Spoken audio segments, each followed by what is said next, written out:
Ever wondered why some people love munching on these little slimy creatures? Or perhaps you're like, escargot? Really? Today, we're diving into the intriguing history of escargot, those buttery, garlicky delights that have left many scratching their heads. So, subscribe and grab a seat and let's journey through time and taste. Picture this, it's the dawn of civilization, and our ancestors are foraging for food in the wild. Suddenly, they stumble upon a plump, juicy snail clinging to a leaf. Now, you might think, ew, a snail? But hold on a second, to them, it was a potential meal ticket.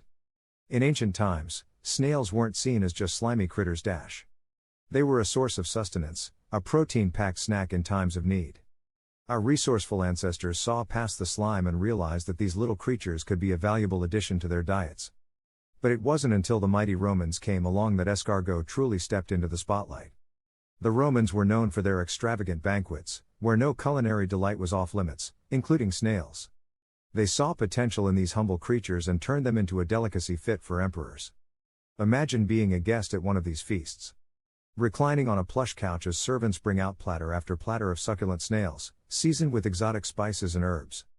It was a culinary experience like no other, and soon, snail eating became synonymous with luxury and sophistication. Fast forward to the Middle Ages, and Europe is buzzing with culinary innovation. But amidst the hustle and bustle of medieval life, one dish stands out: escargot. Yes, those same slimy snails that once graced the tables of Roman emperors found a new home in the hearts of Europeans. In medieval Europe, snails weren't just a fancy appetizer, they were a dietary staple for peasants and nobles alike. Picture this, a humble peasant gathering snails from the garden, while a nobleman dines on a sumptuous escargot feast in his castle.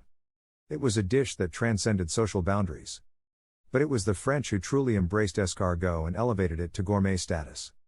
French chefs, with their flair for the extravagant, transformed snails into a culinary masterpiece. Escargot à la bourguignonne, snails cooked in butter, garlic, and parsley, became a signature dish of French cuisine. Legend has it that even King Henry IV was a fan of escargot, declaring that he wanted every peasant to have a snail in his mouth. And so, snail farming became a lucrative business. With farmers raising these little mollusks by the thousands to meet the demand of the royal court and the common folk alike. But amidst the lavish feasts and royal decrees, there was a darker side to escargot.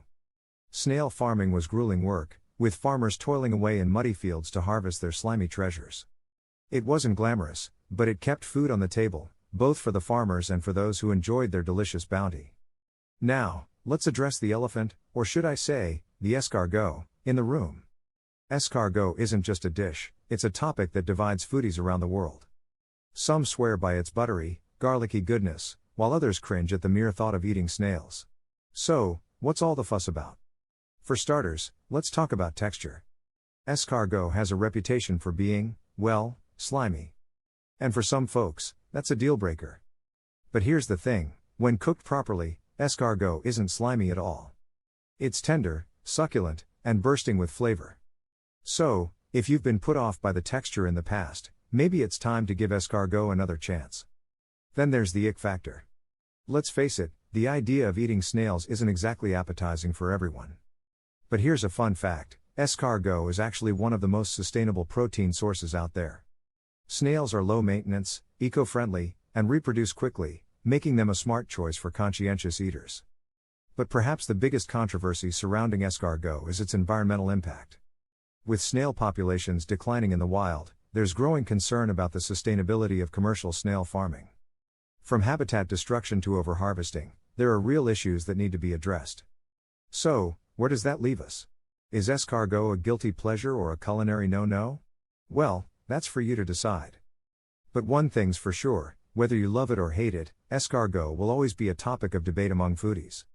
So, the next time you find yourself at a dinner party, why not stir up some conversation with a plate of escargot? Who knows, you might just change a few minds, or at the very least, you'll have a good story to tell. And remember, folks, when it comes to food, it's all about personal taste. So, don't be afraid to step out of your comfort zone and try something new. Who knows, you might discover your new favorite dish, or at the very least, you'll have a good story to tell. Despite the controversy and divided opinions, there's no denying the enduring appeal of escargot. So, what is it about these little mollusks that keeps us coming back for more? Let's delve into the factors that make escargot a beloved delicacy around the world. First and foremost, it's all about the flavor. Escargot is like a blank canvas for chefs to work their magic. Whether it's smothered in garlic butter, bathed in a rich wine sauce, or served up with a kick of chili and lime, there's a flavor profile for every palate. It's no wonder that food enthusiasts rave about the complex, savory taste of escargot. But it's not just about taste, there's also a certain sense of indulgence that comes with eating escargot. There's something undeniably luxurious about plucking a tender snail from its shell and savoring it with a glass of fine wine. It's a culinary experience that elevates even the simplest of meals into something truly special. And let's not forget the cultural significance of escargot. For centuries, snails have been a symbol of wealth, status, and sophistication. From the opulent banquets of ancient Rome to the chic bistros of modern-day Paris, escargot has been a fixture on the tables of the elite. So, when you indulge in a plate of escargot, you're not just enjoying a delicious meal, you're tapping into a rich culinary tradition that spans centuries. But perhaps the most compelling reason to love escargot is its versatility. Whether you're cooking up a classic French recipe or putting a modern twist on an old favorite, there are endless ways to enjoy these little snails. From appetizers to main courses to even desserts, escargot can be incorporated into just about any dish, making it a favorite among creative chefs and home cooks alike. So, the next time you're in the mood for something indulgent, flavorful, and just a little bit exotic, why not give escargot a try? Bon appétit! Thanks for joining me on this journey through escargot history. Don't forget to like, comment, and subscribe for more delicious tales from the past. Until next time, happy eating!